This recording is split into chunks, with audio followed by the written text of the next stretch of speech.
الأنبياء والمرسلين ولجميع الأولياء والشهداء والصالحين وإلى أرواح جميع مشايخنا ومعلمنا ولجميع المسلمين والمسلمات والمؤمنين والمؤمنات خصوصا إلى روح العليم العلام العارف بالله الشيخ محمد زيد بن عبد الله البنزلي رحمه الله تعالى. الفاتحة. أعوذ بالله من الشيطان الرجيم. بسم الله الرحمن الرحيم. الحمد لله رب العالمين الرحمن الرحيم مالك يوم الدين إياك نعبد وإياك نستعين اهدنا الصراط المستقيم صراط الذين أنعمت عليهم غير المغضوب عليهم ولا الضالين آمين. أعوذ بالله من الشيطان الرجيم. بسم الله الرحمن الرحيم. الحمد لله رب العالمين وبه نستعين على أمور الدنيا والدين وصلوات الله وسلامه على رسوله الكريم وحبيبه العظيم سيدنا وحبيبنا وشفيعنا وقرة أعيننا ونور قلوبنا وأصل وجودنا ومولانا محمد وعلى آله وصحبه أجمعين. أما بعد. سبحانك لا علم لنا إلا ما علمتنا إنك أنت العليم الحكيم ولا حول ولا قوة إلا بالله العلي العظيم. رب اشرح لي صدري ويسر لي أمري واحلل عقدة من لساني yafqahu qawli. Alhamdulillah, kita bersyukur kepada Allah Subhanahu wa taala karena dengan nikmat taufik dan hidayahnya jualan sehingga dapatlah kita berhadir di dalam masjid ini untuk menuntut ilmu agama, mengharapkan ridha Allah Subhanahu wa taala. Salawat dan salam tak lupa kita aturkan kehadiran junjungan kita Nabi besar Muhammad sallallahu alaihi wa ala alihi washabbihi wasallam. Allahumma salli wa sallim ala sayyidina Muhammad wa ala ali sayyidina Muhammad. Tak lupa marilah kita berniat i'tikaf. Bismillahirrahmanirrahim. Nawaitu an a'taqiba fi hadzal masjid sunnatan lillahi ta'ala. Halaman 42 paling bawah, nomor 253. Bismillahirrahmanirrahim. Wa qala radhiyallahu anhu, tandanya ikhlas itu adalah sebelum bagawi atau sebelum beramal sudah merasa nyaman. Tandanya ikhlas itu adalah sebelum bagawi atau beramal sudah merasa nyaman. Maksud nyaman di sini hati. Hati kadang merasa terpaksa. Hati kadang merasa berat ketika mengerjakan sesuatu tersebut atau ketika menggawi sesuatu tersebut. Itu menunjukkan tanda hatinya ikhlas. Jadi tandanya, cirinya orang beramal ikhlas itu hatinya ini kada berat, hatinya kada terpaksa. Dengan mudahnya, dengan mengalirnya, hatinya itu nyaman. Contohnya kita menggawi apa yang disuruh oleh salah satu daripada kedua orang tua kita atau keduanya menyuruh. Kan bila kuitan menyuruh asal suruhannya itu tidak bertentangan dengan hukum Allah, maka kita wajib menggawi kalau kita mampu. Kita kan bahari kira-kira seberataan kita nih nang isi kuitan ya, nang sempat menemui kuitan ya. Kuitan masih hidup. Mungkin di antara kita bisa ya kalau disuruh kuitan menggawi apa kan misalnya. Disuruh kawarong, tukarkan gula ya. Kita sibuk dengan gawean kita, dengan mainan kita, dengan pekerjaan kita. Kadang-kadang bisa kita terpaksa, rasa berat hati, bahkan kayak mengeluh, memang ini kan orang sibuk lagi loh, disuruh ya. Nah itu kan, itu seandainya kita menggawi waktu itu, kita kayak rasa terpaksa. Nah berarti gak ada ikhlas salahnya. Kita menggawi perintah mama kita, yang mana itu perintah wajib, hal kadang terpaksa, menukar kawarong, misalnya menukar bulan, terpaksa, jengkel hati, timbulkan pahala lagi, lagi. Nah, sama juga kita beramal ibadah, rasa terpaksa, rasa berat, itu tandanya hati kita belum ikhlas. Ada merasa nyaman. Kayak apa supaya ikhlas? Di antaranya ialah yang penting dulu makanan halal. Makanan jangan haram, jangan syubhat. Orang yang makanan halal, pakaian nyata dulu makanan minuman halal itu hatinya bersih, jadi mudah untuk ikhlas. Tapi kalau makanan haram atau bercampur syubhat, itu hatinya berat untuk melakukan ibadah. Nya hati kalau memerintah seluruh anggota kita, bila hati koler sudah anggota badan kita. Bila hati nyaman, dengan mudahnya anggota badan kita untuk menggawi ibadah, walaupun puyuh ibadah untuk menggawi tadi. Yang penting makanan dulu jaga. Itu bisa menjadikan hati kita bersih. Kalau mudahlah nanti ikhlas. Dan jangan lupa juga minta Tuhan. Karena ikhlas itu adalah anugerah yang Allah berikan kepada hambanya yang dikehendakinya juga. Lamun tak dikehendakinya, kada dapat. Minta kepada Allah. Allahumma rzuqna ikhlasan fi talabil ilmi wa nashrihi wa fi jami' ta'ati wal ibadah. Itu bahasa Arabnya.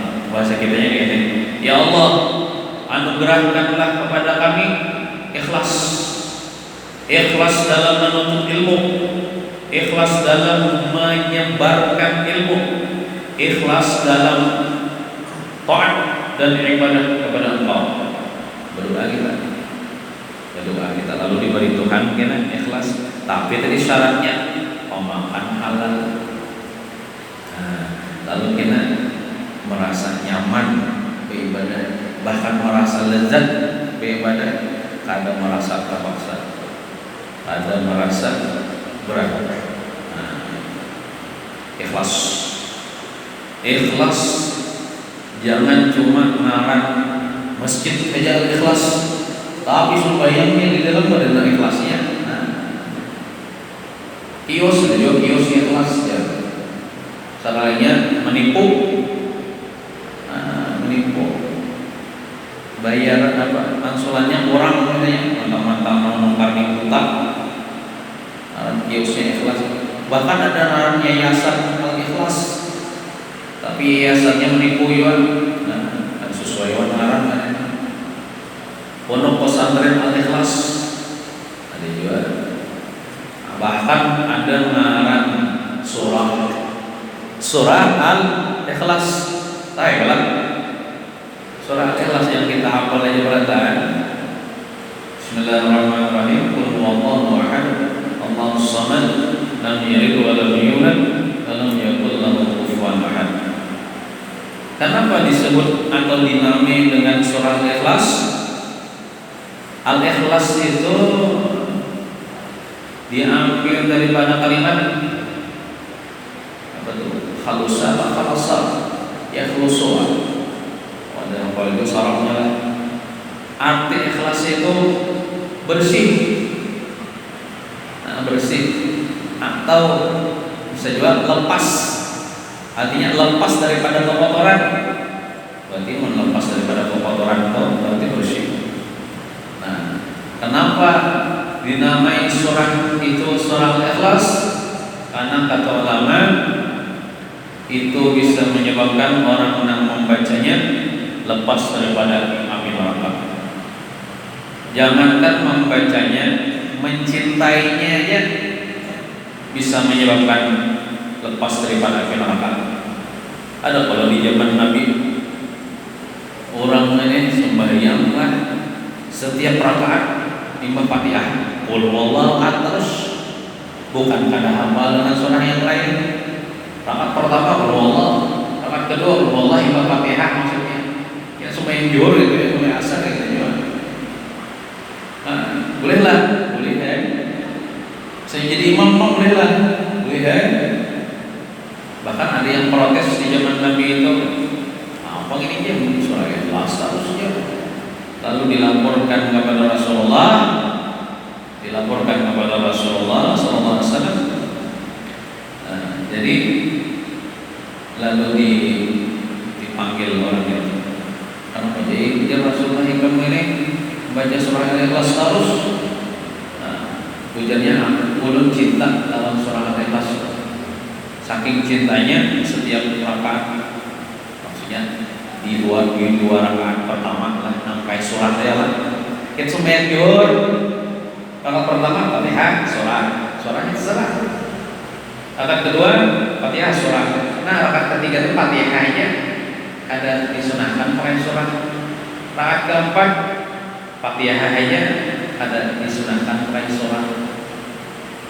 Asar kayak juga maghrib di dua rakaat pertama pakai surah, rakaat ketiga Fatihah aja tidak pakai surah.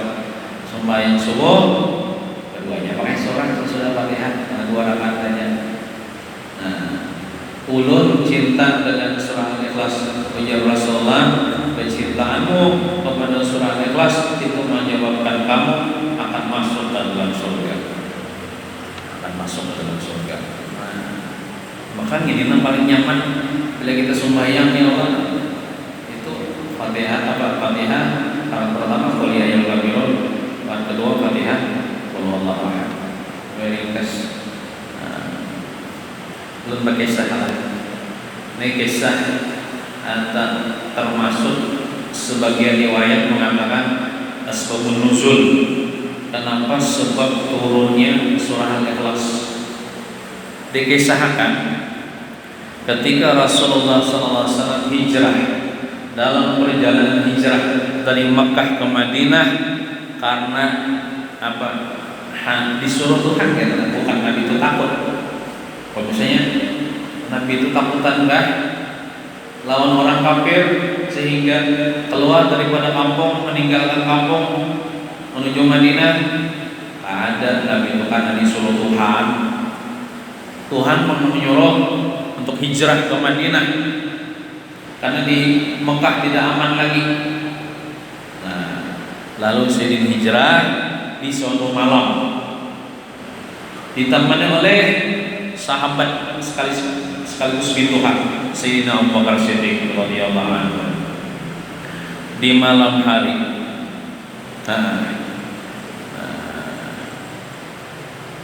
Ketika orang-orang kafir sudah taguringan, wa ja'alna min baini aydihim sadda wa min khalfihim sadda fa aghshaynahum la yubsirun. Dibacakan sidin di pasir. Kalau pasir itu, nah di antara sidin sajumput seorang di orang-orang yang hendak membunuh sidin tapi taguringan itu.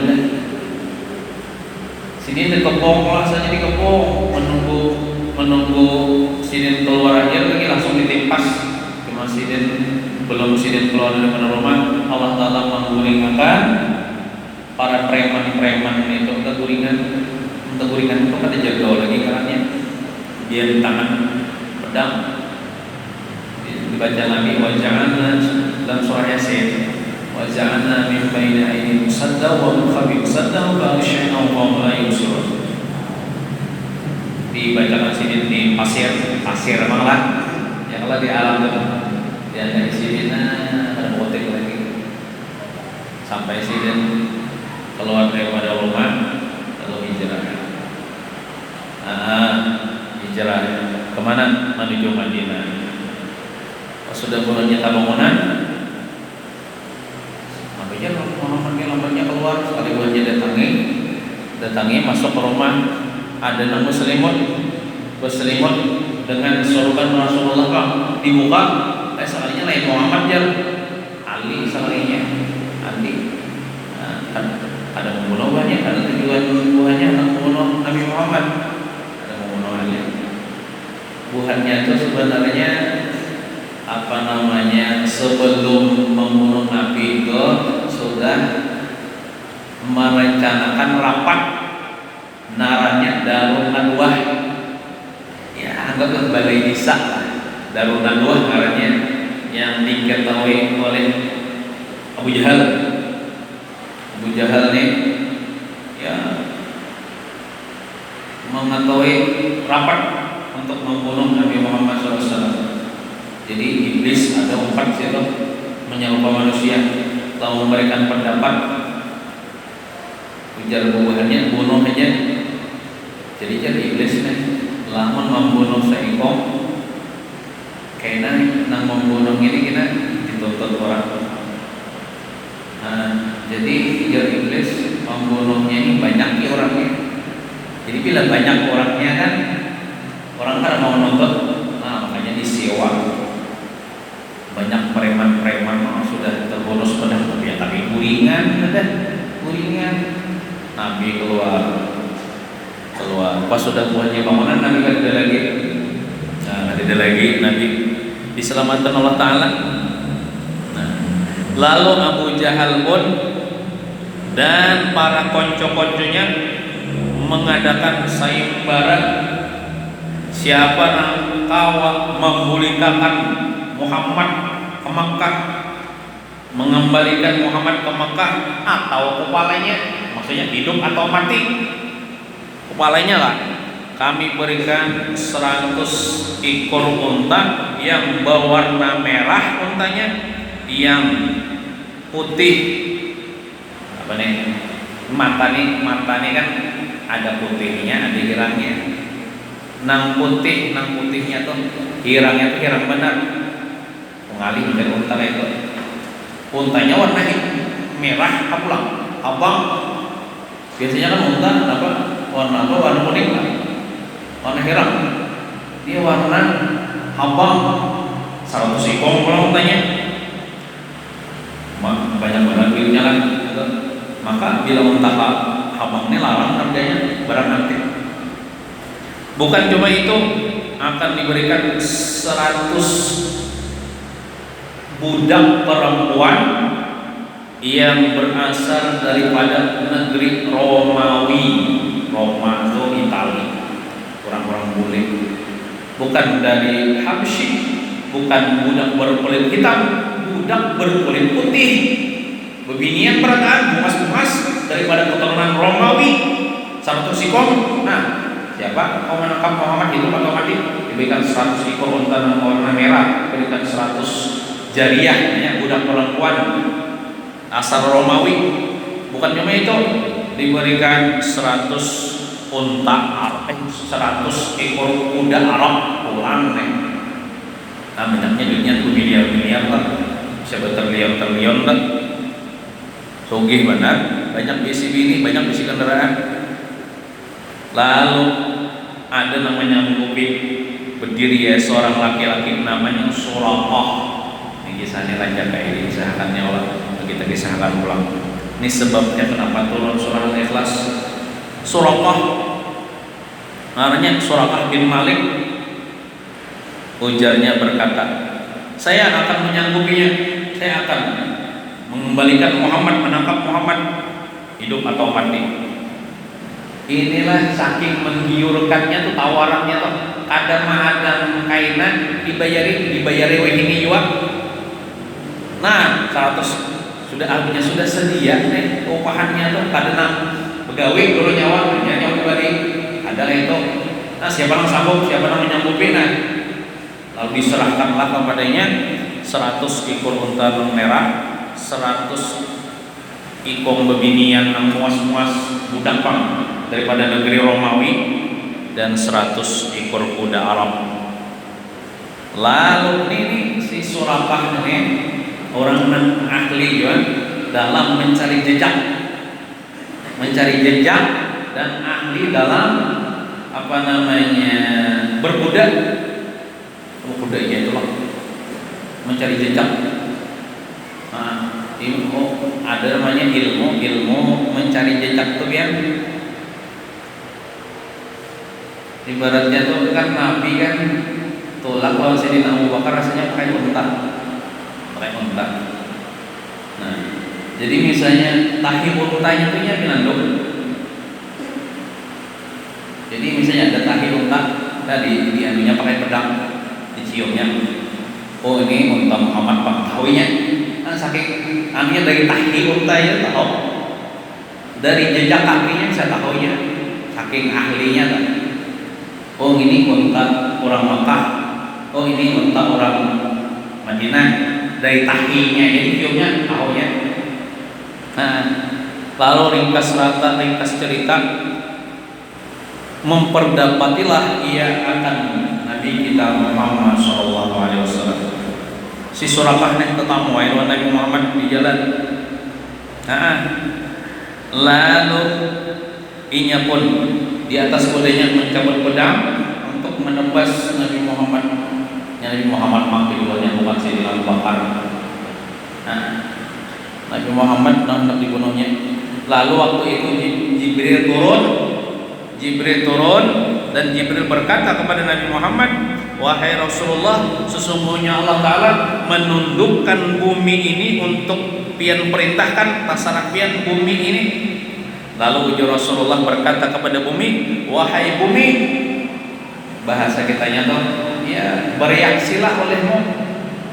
Sekalinya apa? Terperosoklah kuda siapa? Si Suraqah. Sampai Suraqahnya tompat juga terperosok sampai ke rukbah nih, lutut lah, sampai ke lutut terpajal lawan kuda-kudanya si Suraqah. Karena bumi ini menyelamatkan Nabi Muhammad dimudahkan bumi untuk menolong Nabi Muhammad. Lalu kada kokotik kaina, lalu ujarnya berkata dengan apa tuh meminta belas kasihan. Ada lagi mengiau Muhammad, ya Rasulullah ya la af'alu, wahai Rasulullah. Belum beriman lagi orangnya, cuman ini anak minta kasihan nih. Lalu nyambat, ya Rasulullah, tadi ya Muhammad, wahai Rasulullah ya ulun kad jadi membunuh pian. Al-aman, artinya berilah ulun keamanan, artinya selamatkan ulun. Nabi Muhammad ini Nabi yang rahmat, Nabi pengasih, Nabi penyayang, Nabi pemaaf. Walaupun kepada orang hendak membunuh Sirin, lalu Sirin berdoa kepada Allah supaya bumi ini ya kada lagi menjepit angkat si Suraqah. Lalu Allah Ta'ala mengabulkan doa Nabi Muhammad. Lalu kawai sudah bangun daripada himpitan bumi, hampir sudah tercelubung. Maafkan ya, salahnya Nabi kalau saya sendiri menempuh perjalanan sekalinya memburu Nabi Muhammad pulang, berarti itu sekali. Sambil menghunuskan pedangnya hendak membunuh Nabi pulang, sekalinya terpajal pulang kudanya lawan dirinya sampai mana? Sampai ke pusat. Tadi kan sampai dari ini sampai ke pusat sampai jalannya. Nah, lalu dia pulang, wahai Rasulullah, al-aman, berilah ulun keamanan, artinya selamatkan ulun. Ulun ini kada lagi membunuh pian lagi. Ada lagi ya. Tapi namanya Nabi Muhammad pemaafnya nih mun kita le ada sawat orang minta maaf kita biarkan aja sama teman jalan itu kita le. Nah, jadi di sini kita ambil pelajaran bagusnya kalau kita itu menuruti akhlak Nabi Muhammad. Walaupun ada misalnya tetangga kita, kawan kita, siapa pak berbuat jahat kepada kita, berbuat salah kepada kita, ingin minta maaf kita maafkan. Hanya berbuat jahat ulang, minta maaf ulang, kita maafkan ulang, kita maafkan ulang. Sampai misalnya 3 kali minta maaf kita, kadang-kadang kita nih sekali misalnya kita maafkan, 2 kali bisa kadang kita maafkan oleh. Padahal memaafkan terus itu bagus. Bahkan Allah Ta'ala sifatnya apa? Ghafur, Ghafar, Maha Pengampun, Maha Pemaaf bagi hambanya. Kita nih bisa dipastikan setiap hari pasti ada berbuat salah lawan Allah Ta'ala nih. Tapi Tuhan ada menutup pintu maaf. Kita setiap hari berbuat salah, bahkan setiap detik, setiap saat berbuat salah kepada Allah. Ya Allah maafkan ulun. Yang ini Tuhan. Kini berbuat salah ulang maafkan ulun. Ya, berapa kali sudah? Bahkan berjuta-juta kali kita berbuat salah, kita minta maaf terus dimaafkan Tuhan. Nah, kenapa kita kawan kita baru sekali berbuat salah ada kita maafkan? Nah, takhallaqu bi akhlaqillah. Berakhlaklah kamu dengan akhlaknya Allah. Takhallaqu bi akhlaqi Rasulillah. Berakhlaklah kalian dengan akhlaknya Rasulullah SAW. Nah, lalu Nabi ini berdoa pulang, ya Allah, selepaskanlah dia daripada himpitan bumi. Lalu dilepaskan Allah Ta'ala si Suraqah. Nah, lalu dia turun daripada kudanya, masih di atas kuda tadi, Suraqah tadi di atas kuda.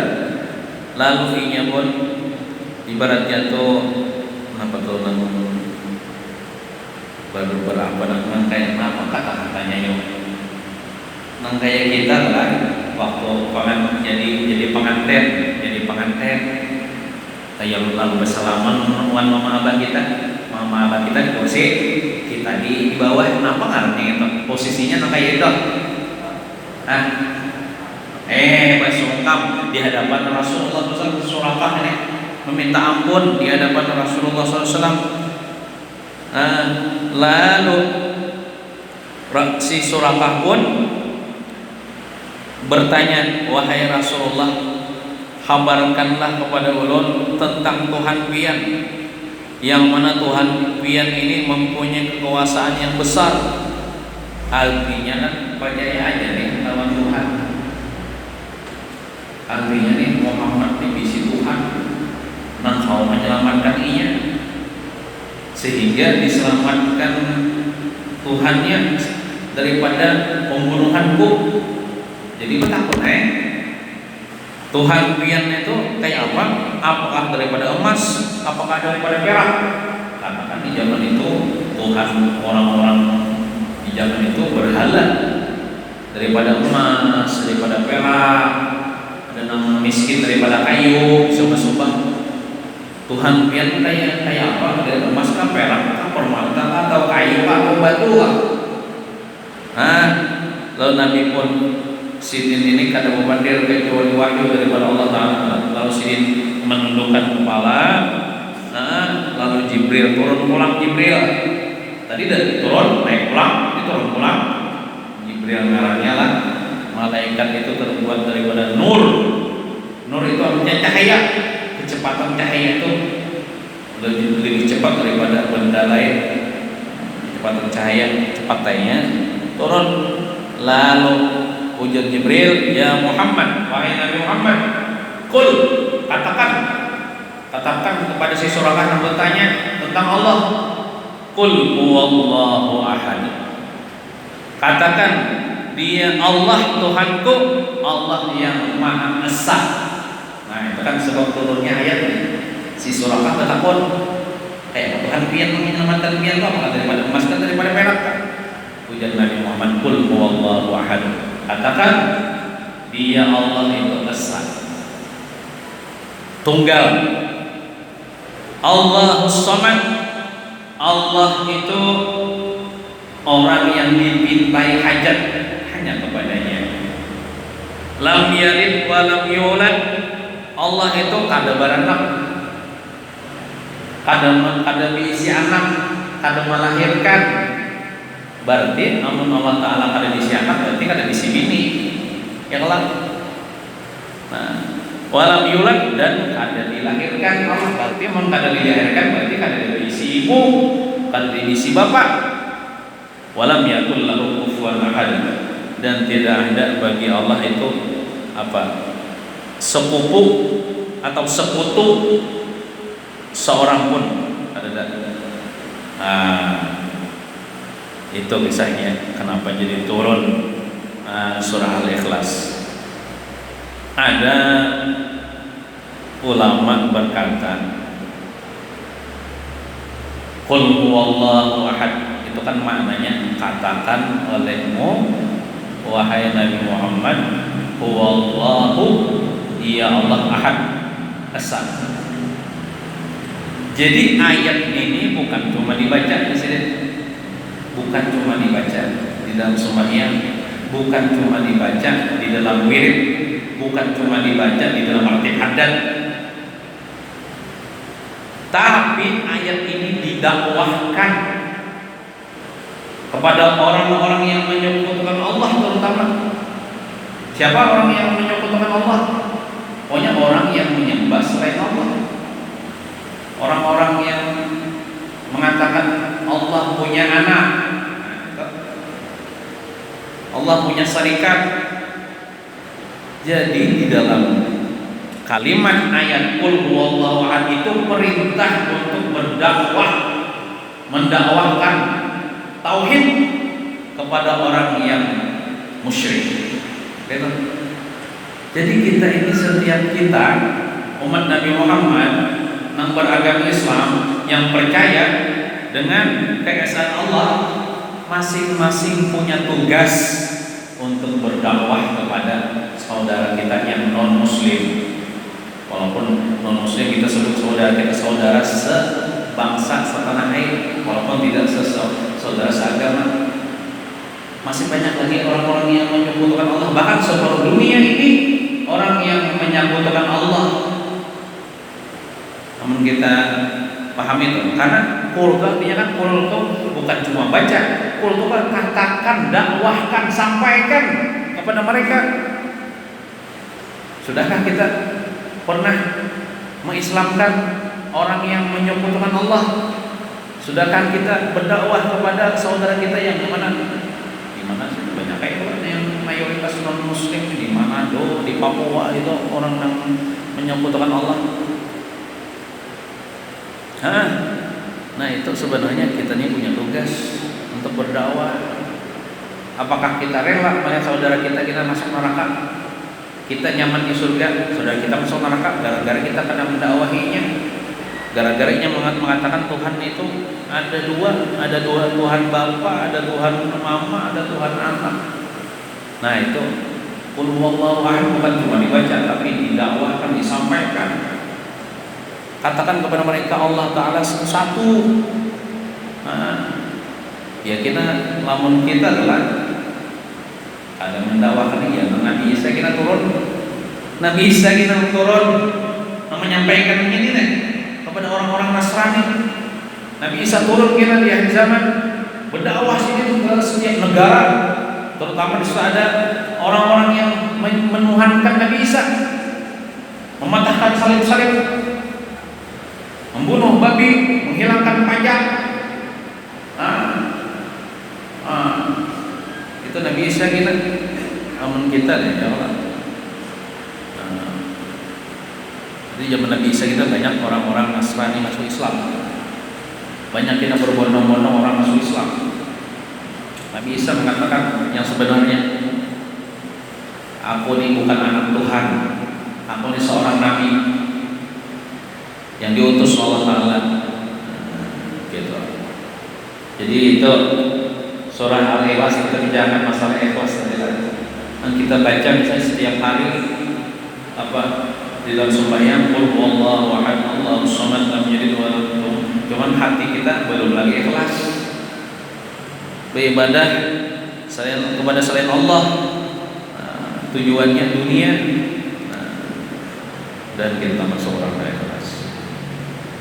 Kemudian 43, halaman 43.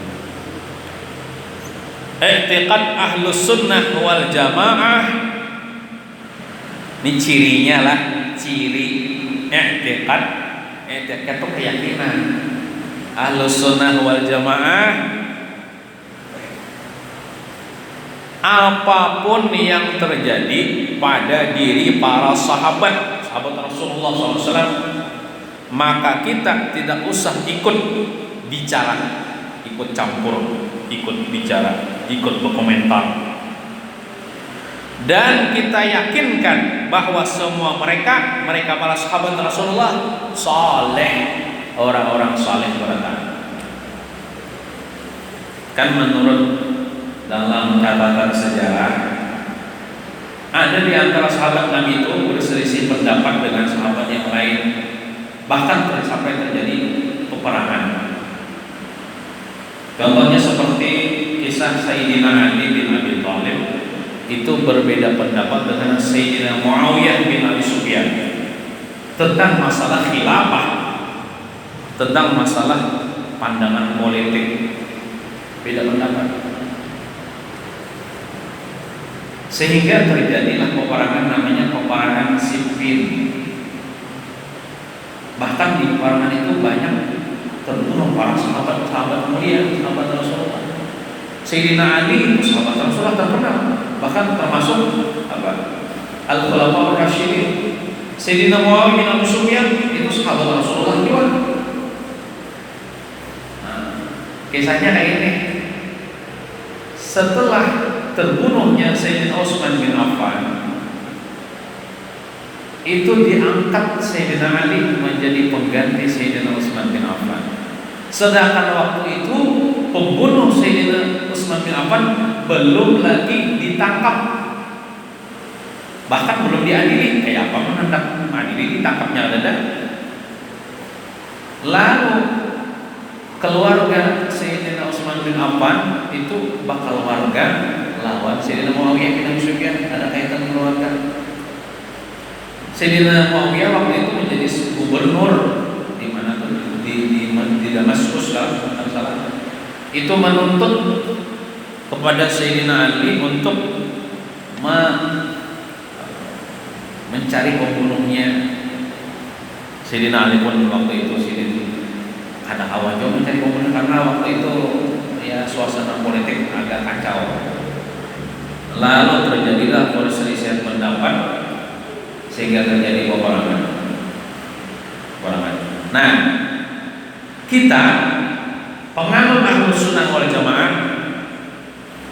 jangan kayak orang-orang Khawarij. Siapa? Kaum Khawarij. Orang-orang Khawarij itu ialah kelompok atau aliran pengikut Sayyidina Ali asalnya, tapi keluar meninggalkan barisan Sayyidina Ali karena tidak sepaham dengan Sayyidina Ali, bahkan mengatakan Sayyidina Ali kafir,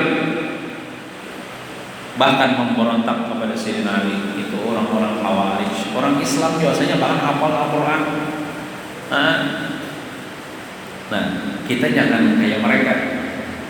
Apapun yang terjadi pada diri para sahabat, ada sampai pembunuhan, ada sampai pertumpahan darah, kita jangan ikut campur memvonis mereka ini kafir, ini beriman. Ada boleh. Bila kita umpet-umpatan berarti kita tidak termasuk aliran Ahlus Sunnah wal Jamaah. Itu kata ulama Ahlus Sunnah itu cuma masalah politik, beda pandangan politik aja, tidak sampai kepada akidah, sampai mengkafirkan mereka ada. Ini sama-sama orang Islam, sama-sama sahabat Rasulullah, orang-orang mulia. Bahkan Rasul mengatakan bukan perkataan Nabi lah, perkataan ulama, as-sahabah kulluhum udul. Sahabat Rasulullah itu sahabatan orang-orang yang adil, orang-orang yang terpercaya, orang-orang yang jujur, orang-orang yang baik. Kalau kita mengatakan Sayyidina Ali nampak salah atau Sayyidina Muawiyah nampak salah, berarti kita menghinakan sahabat, berarti sama kita menyalahkan anak didik Rasulullah. Ini kan ada pengertian sahabat Nabi itu langsung Nabi mendidiknya, langsung Nabi menjadi syekh mursyidnya. Sama yang kita katakan Nabi Muhammad gagal mendidik anak murid-murid. Oh ya Rasulullah, khairul qurun qarni, summa alladziina yalunahum, summa alladziina yalunahum. Sebaik-baik zaman itu di zamanku. Berarti di zaman Nabi itu kan banyak sahabat Nabi. Kemudian sesudah mereka, sesudah generasi semakin hari semakin zaman merosot zaman yang paling baik zaman Nabi. Waktu itu sahabat hidup. Berarti orang-orang terpilih kan, orang-orang iman yang hebat luar biasa kan. Ada seorang, kalau tidak sebutkan nama Sidin, seorang kiai di Jawa. Seorang tahu Sidin masih hidup atau sudah meninggal dunia. Sidin menceritakan tentang perbedaan pendapat para sahabat ini di antara Sayyidina Ali dan Sayyidina Muawiyah. Cuman Sidin itu terkesan menyalahkan Sayyidina Ali dan membela Sayyidina Muawiyah. Dalam pernyataan Sidin itu, Sidin menerangkan ini kepada murid Sidin di pondok pesantren. Lalu sudah pelajaran malam termimpi kenapa? Kadang dulu pas sudah siangnya Sidin mengklarifikasi Allah pernyataan Sidin nih. Pahaman untuk hanya mengklarifikasi ya atau membatalkan pernyataan Sidin tadi. Ya Sidin, malam tadi aku tak mimpi didatangi Sayyidina Muawiyah bin Abi Sufyan, dan Sayyidina Muawiyah itu menegur aku, menegur pernyataanku yang menyudutkan Sayyidina Ali. Sayyidina Muawiyah aja menghormati Sayyidina Ali. Lalu Sidin, aku kadang lagi menuduh Sayyidina Ali salah. Itu di mimpi Sayyidina Muawiyah. Ada seseorang, ini generasi sesudahnya lah, di zamannya itu, di zaman ada seorang wali kutub, anggaplah setingkatan seperti Abdul Qadir Al-Jilani. Cuman orang lupa nama wali kutubnya. Dia bertanya kepada ulama, wahai ulama, mana hebatnya wali kutub itu kan lawan Muawiyah bin Abi Sufyan. Ini hatinya nih ada kurang setuju atau ada ketujuh dengan Sayyidina Muawiyah bin Abi Sufyan. Apalagi orang-orang Syiah ya, orang-orang Syiah mencaci maki benar lawan Sayyidina Muawiyah bin Abi Sufyan karena berbeda pendapat dengan Sayyidina Ali. Sayyidina Ali ini di Al-Qur'annya siapa yang berbeda pendapat dengan Sayyidina Ali padahal kafir, termasuk Sayyidina Muawiyah. Si Muawiyah itu ya mana hebatnya wali ketum itu ya? Ya ulama ya ulama nih jauh ulama Rasulullah wal Jamaah ya Allah ulama Syiah, ulama Syiah yang pada akan wali ketum ini. Ini ulama Rasulullah wal Jamaah ujar Sidin bulu hidung kuda Sayyidina Muawiyah yang dipakai Sidin berperang bersama Rasulullah membela agama Islam. Sebuting bulu hidung kudanya dicabut, dibandingkan dengan wali kutubnya masih jauh lebih mulia bulu hidung kudanya Sayyidina Muawiyah. Apalagi Sayyidina Muawiyahnya, Sayyidina Muawiyah itu lalu tukang catat wahyu Nabi. Sayyidina Muawiyah itu orang yang cerdas, orang yang cerdas. Jadi paling banyak kan dinasti Bani Umayyah itu berapa abad lawasnya itu bertahan. Di zaman Khalifah Sayyidina Muawiyah itu banyak ditaklukkan negara-negara menjadi negara Islam. Jasa Sidin kan juga Sidin menulis wahyu Nabi. Jika ada kegampangan termasuk pilih Nabi menulis wahyu, menulis Quran, orang yang cerdas. Nah, Ada juga perbedaan pendapat antara Sayyidina Ali dengan Sayyidatuna Aisyah, istri Rasulullah. Pada keagamaan istri Rasulullah Sayyidina Aisyah berbeda pendapat dengan Sayyidina Ali, sehingga terjadi dua peperangan saudara, disebut dengan perang Jamal namanya. Kenapa? Karena peperang ini bakuda, Jamal itu artinya unta, beruntak. Jamal lah, jim mim lam itu artinya unta. Tapi kalau Jamal pakai alif mimnya, nah kayak kerukunan Jamaluddin ya. Jamal ini kayak elokan, Jamaluddin kayak elokan agama, mimnya pakai alif. Tapi kalau Jamalun mimnya kan pakai unta. Nah, jadi mengarai anak siapa ngaranya ya? Jamal ya, itu unta. Tapi Jamal elok, elok tuh bungas. Nah, namun Jamaluddin unta agama, tapi Jamaluddin kayak elokan agama. Nah, saat sebutin alim jadi buang jadi unta. Perang Jamal terjadi, 500.000 sahabat terbunuh. Ada gampangan 500.000 sahabat terbunuh di peperangan Jamal itu karena apa namanya, beda pendapat juga antara Siti Aisyah dengan Sayyidina Ali bin Abi Thalib. Lawan dia dibumbui oleh orang-orang yang hendak mengadu domba, orang-orang munafik hendak mengadu domba. Nah, itu ada kegampangan. Nah, kita jangan jauh menyalahkan, oh salah Sayyidina Ali, oh salah Sayyidina Aisyah. Jangan menyalahkan. Kita ketika tahu sama jamaah seperangkat sahabat Nabi, istri Nabi, dulu orang-orang adil, orang-orang terpercaya. Bila kita umpat-umpat kan menyalahkan ini, ya berarti kita kada Ahlussunnah wal Jamaah. Mereka itu orang-orang hebat, orang-orang terpilih. Nah, kita aja ada sanggup hidup di zaman mereka. Habib Ali Sahibul Maulid pernah berkata, janganlah kamu mencita-cita hidup di zaman Nabi. Kalau misalnya ya, seandainya aku bikin harap nih, bikin cita-cita nih, seandainya aku hidup di zaman Nabi, aku bela atau Nabi Muhammad loh ya, dengan hartaku, dengan titik darah penghabisanku ya, jangan berpandir kayak itu. Oh ya Habib Ali, syukurin Anda aja, syukur kita hidup di zaman sekarang beriman. Kalau kamu hidup di zaman dulu, kamu bisa kafir. Kenapa? Karena begitu besar ujian kepada kaum muslimin di zaman itu. Mampukah kita seperti Sayyidina Bilal bin Rabah yang disiksa oleh kafir Quraisy di bawah terik matahari, kada baju, ditindih batu panas seharianan? Bisa tak pacong iman kita?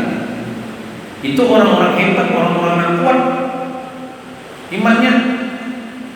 Mampukah kita seperti siapa tuh dengan pemulangan mati syahid di kalangan perempuan? Sumayyah, mamanya Amar, ditusuk kemaluannya dengan tombak oleh orang kafir demi mempertahankan agama Islam. Ada awal kita.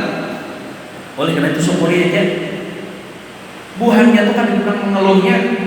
Kalau saya mau majar kayak ini, ganjar sakitnya aja, dia memeluk agama Islam, cakap tahu para ya ada malah bertambah imannya. Kita hanya beres larang mengeluh sudah, mau melarang pulang beres ya, mau BBM menaik pulang ya.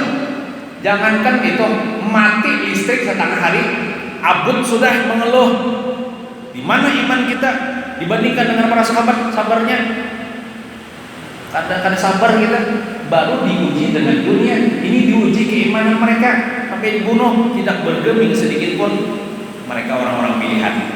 Jadi kita harus sampai cita-cita akan di zaman ada hawa jua ya Allah terwujud cita-cita angan-angan doang. Seandainya ya aku hidup di apa bilang ada hawa, kita syukuri aja hidup di zaman sekarang beriman.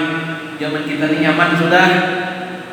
Cuman kitanya aja lagi kadang mengeluh. Coba bayangkan di zaman sahabat sampai sebulan 2 bulan biarlah, walaupun ada duit kadang kawan-kawan menukar makan apa? Makan rumput-rumputan. Nah kayak kambing aja keluar kotoran, mampulah kita kayak itu. Kita misalnya ya Allah apa? Hintalu aja habis misalnya ya Allah seselanan nih abut sudah di zaman banjir itu deh. Minta lu kan awas sakit dia masih ibunya. Nah, untung ada sakit. Habis minta lu zaman banjir itu deh. Abut sudah. Jangan itu banjir satu tempat tadi. Ya, ada salah seminggu ya lo. Abut sudah kita, mengeluh sudah kita. Kan hanya diuji kita. Nah ini sahabat oleh karena itu supaya kita nih jangan meremehkan sahabat, jangan apalagi menganggap mereka bersalah atau kafir. Nih tekad Ahlus Sunnah wal Jamaah tandanya cirinya apapun yang terjadi pada diri para sahabat di antara perbedaan mereka itu kita tidak usah ikut bicara. Kita yakinkan bahwa semua mereka itu saleh dan wajib kita mencintai mereka. Wajib kita mencintai mereka. Sayyidina Aisyah, Sayyidina Muawiyah, bahkan misalnya ada sahabat yang paling merendahkan derajat sahabat itu macam-macam. Sayyidina Abu Bakar paling afdal, ada misalnya ada paling bawah misalnya. Tapi sahabat Nabi itu lebih mulia daripada wali kutub. Tetap kita hormati, tetap kita muliakan. Berbeda pandangan politik biasa aja. Kita aja dalam rumah tangga melihat mama kita bakal lahir. Mama kita, abang kita ini beda pandangan pendapat bakal lahir. Apakah kita harus membenci salah satunya? Katakanlah, walaupun mama abang kita ini bakal lahir, walaupun sampai bercerai, kalau dia bercerai bakal, tetap mama kita ini kita sayangi, tetap abang kita ini kita sayangi. Kada boleh kita menyalahkan salah abah bang, salah mama bang, lalu dengan kita menyalahkan lalu kita saring, kalau kita benci kada boleh. Tetap kita sayangi keduanya. Kita hormati, kita bakti kepada keduanya.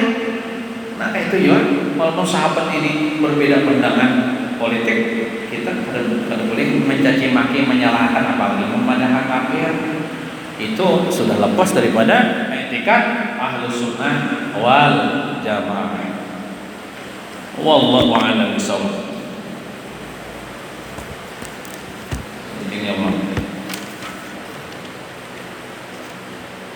Halaman 9.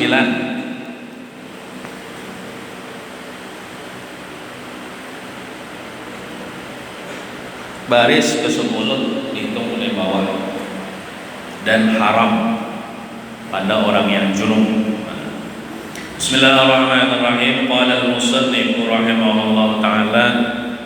Dan haram pada orang junub itu 5 perkara. Ini orang junub. Tahu jamin sudah orang junub. Orang keluar Banyuwangi kan, ya Allah. Atau di Batu Jima kan, dikatakan orang junub. Dan haram pada orang yang junub itu 5 perkara, maksudnya mengerjakan 5 perkara. Maka yang 3 perkara itu barang yang haram pada orang yang tiada berair sembahyang. Nah, nya kan diharamkan tadi kepada orang junub 5 perkara. Nah, maka yang 3 perkara itu barang yang haram pada orang yang tiada berair sembahyang, tiada berair sembahyang maksudnya kada berwudu. Nah, 3 perkara yang pertama nang diharamkan kepada orang junub, itu juga nang diharamkan kepada nang orang kada wudu sudah kita bahas. Napa ya? Orang kada wudu semua haram napa ya? Sembahyang. Awam. Menjapai mushaf Quran. Nah, 3 macam itu diharamkan juga kepada orang junub. Jadi sini ada seorang yang menyebutkan pintar-pintar kita jadi memaham. Sebagaimana diharamkan 3 perkara kepada orang yang kada wudu, 3 perkara itu diharamkan juga kepada orang yang junub. Ada sudah di sini disebutkan di sini kita jadi pintar-pintar. Artinya orang junub kada boleh sembahyang, ya lah. Kada boleh sembahyang. Termasuk kada boleh sujud syukur, kada boleh sujud sejadah, kada boleh khutbah Jumat, nah itu menempati sembahyang. Kada boleh juga orang junub tawaf di Baitullah, baik tawaf wajib atau tawaf sunat. kada boleh juga bagi orang junub mencapai Quran. Jangankan mencapai, membaca kada boleh. Mencapai kada boleh, membaca kada boleh. Kalau mencapai itu kan lebih parah. Jadi kan kada sih disebutkan lagi di sini. Nah, dan yang keempat, langsung keempat ya. Paham ya kalau yang Allah maksud nih? Jadi orang junub kada boleh sembahyang, kada boleh tawaf, kada boleh mencapai Quran. Nah keempat, langsung keempatnya berhenti di dalam masjid. Nah, orang junub kada boleh atau haram berhenti di dalam masjid, belum mandi wajib lagi, atau berjalan berulang-ulang di dalamnya. Lamun berjalan aja, nah salaluan aja kan bapak orang junub. Contoh misalnya orang junub belum lagi mandi wajib, anak nyumbali ayam, kayaknya ayamnya lepas, buka ayamnya, masuk ke pintu masjid, diberaknya oleh orang junub tadi, keluar ayamnya lewat situ, diberaknya sambil kada beganan, sambil buka atau sambil berjalan berak ayam sampai keluar itu, artinya lalu di masjid pula, tapi kada berulang-ulang, itu boleh. Tapi mau ayamnya situ ulang, mau beli pulang, mau ayam ulang-ulang, kada boleh. Orang junub boleh. Nah, jadi mandi dulu, hanya masuk ke masjid, mandi wajib.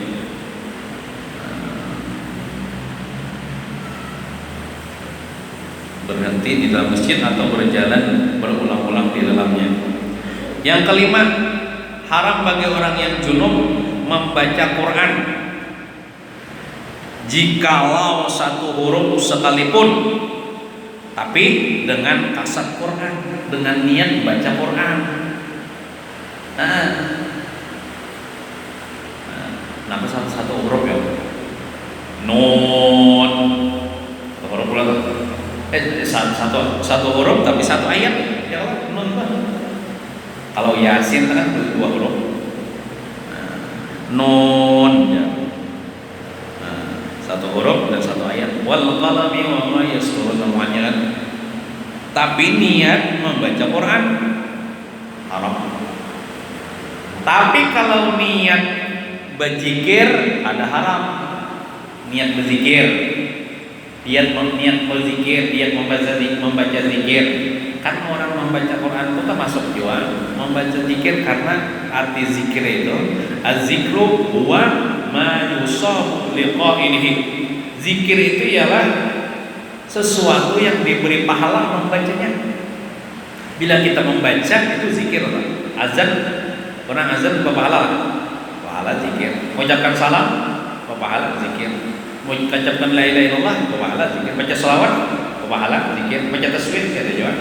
Baca Quran berpahala zikir juga. Jadi orang yang junub, contoh termasuk orang haid lah. Orang junub termasuk juga situ perempuan yang haid, dia tidak boleh membaca Quran kalau niatnya baca Quran. Tapi kalau niatnya berzikir boleh, bahkan berpahala. Jadi misalnya ibu-ibu waktu haid pas karena yasinan laki ya, laki. Tapi biar jangan menjaga yasin lah, kan kada boleh. Kalau orang haid, orang junub menjabai mushaf Quran, biar hafal ya Allah yasin, walaupun kadang menjabai. Tapi melihat boleh aja lah, melihat tulisannya, tapi tanpa menjabai. Kawan misalnya Allah nama buka, ibu haid melihat, lalu yasin dia jual Quran lagi, cuma niat di hati berzikir, itu kan haram. Tapi kalau niat hati baca Quran haram. Orang junub dan orang haid. Nah, misalnya haid, misalnya ya Allah, semingguan ibu-ibu haid, lamun kada ngerti ya, anak makan kada bismillah, hendak minum kada bismillah. Kenapa je laki kada bismillah? Aku haid kulo je kada boleh membaca Quran je. Iya, kada bismillah. Umpat juga setan makan. Berbismillah aja baik, tapi niatnya berzikir. Niat berzikir. Nah, atau bisa juga ibu-ibu ini panambaan karena kada saya ibu-ibu, bapak-bapak misalnya kalau bila orang bertetangga semua sidin sembuh, tapi tetangganya ayat Quran malah bukan macam-macam kayak dukun tuh kada. Cuman bapak-bapaknya ini tadi imam ngumpulin ini belum lagi mandi wajib kurang batuk tetap assalamualaikum jam waalaikumsalam jam aja menyempurnakan tapih imbah bang tadi kan belum mandi lagi kenapa aja anak ulun ini macam benarnya minta baju bangnya atau misalnya anak ulun garing minta baju bangnya minta berkat biar ya nah lalu mandi wajib nih kalawasan nih aku pada mandi wajib supan nih baca kan nih ila hadratin Nabi Mustafa Rasulullah SAW ala manawihi Al-Fatihah. A'udzubillahi minasyaitonir rajim. Fatihah salahnya orangnya tapi niat mengambil berkah ada apa? Atau niat istisqa, niat supaya Allah Taala meminta kesembuhan daripada ayat itu boleh asal jangan niat baca Quran. Atau misalnya nak mengambil berkat biar orangnya junub deh baca akan ayat Fatihah. Atau misalnya nak tawar supaya ambil panas tuh ayat ya narukuni kulna ya narukuni bardan wassalaman ala Ibrahim wahai api dinginlah olehmu dan menjadi penyelamat bagi Nabi Ibrahim. Yo baik banyak ayat Quran mulai ayat Quran mulai ya narukuni bardan wassalaman mudahan ya Allah sebagaimana Allah Ta'ala mendinginkan api Nabi Ibrahim dan dingin juga awaknya daripada panas dalam misalnya dia bahkan tapi niatnya mengambil berkah Quran mengambil berkah atau istisqa menuntut kesembuhan daripada berkat Quran niatnya jangan baca Quran boleh nah mandi wajib tadi kalawasan kalau menunggu nah itu niat baca zikir jangan niat baca Quran. Kalau baca Quran walaupun satu huruf itu haram bagi orang yang junub atau orang haid. Lamun niat zikir walaupun sangat aman biar menghafal Quran nih mulai alif lam mim sampai kalau untuk binas tapi niatnya baca zikir kada apa asal jangan menyentuh Quran aja orang junub nih lain juga pahalanya lah kalau orang sudah mandi wajib sudah wudu lain juga pahalanya ganal orang yang bersuci itu orang wudu itu terganal pahalanya. Dan yang haram pada perempuan yang haid dan nifas dan wiladah itu 10 perkara. Wallahu a'lam bishawab. Mudah-mudahan dosa kita, dosa mama abah kita, guru-guru kita, jiran tetangga muslimin muslimat, dan Allah Subhanahu wa taala, mudah kita semerata nikmatnya umur dalam taat beribadah kepada Allah, dimurahkan rezeki yang halal, dikabulkan segala hajat dunia wal akhirah, mati beriman, husnul khatimah, sempurna iman kita, dilapaskan Allah dari siksa dan fitnah kubur, dan mendapatkan syafaat baginda Rasulullah SAW. Amin ya rabbal alamin. Wassallallahu ala sayyidina Muhammadin wa ala alihi washabbihi wasallam. Walhamdulillahi rabbil alamin. Al-Fatihah. A'udzu billahi minasyaitonir rajim. Bismillahirrahmanirrahim. Alhamdulillahi rabbil alamin. Arrahmanir rahim. Maliki yaumiddin. Iyyaka na'budu wa iyyaka nasta'in. Ihdinas siratal mustaqim.